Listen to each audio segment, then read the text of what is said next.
You're not a horrible husband. Okay.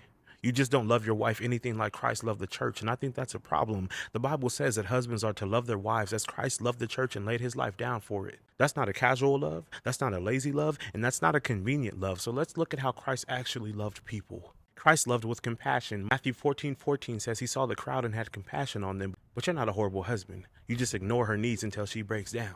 Christ loved by seeing people no one else saw. John 4, the woman at the well, he sat with her. He listened. He spoke truth with gentleness. But you're not a horrible husband. You just don't sit with your wife long enough to understand her heart. Christ loved by protecting dignity. John 8, the woman caught in adultery, he shielded her, he defended her, he restored her. But you're not a horrible husband. You just protect your pride more than you protect her feelings. Christ loved by serving. John 13, Jesus washed the disciples' feet. He took the lowest position to show the highest love.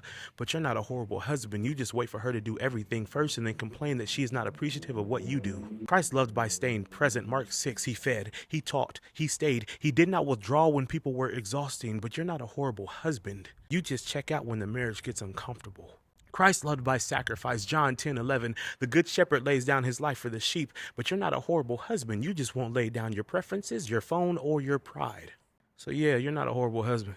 But you cannot call yourself a Christ-like leader if you refuse to have a Christ-like love. Leadership is not control, leadership is not silence, and leadership is not dominance. Leadership is service, it's compassion, leadership is sacrifice. If your wife cannot feel your love the way that people felt Christ love, then you are leading, but you're not leading like him. Now let me speak directly to your spirit. If this annoys you, if it burns, if it rubs you the wrong way, then let it be a refining fire and not a destructive fire. Let it burn off the excuses, let it burn off the pride, let it burn off the version of you that God never called you to be.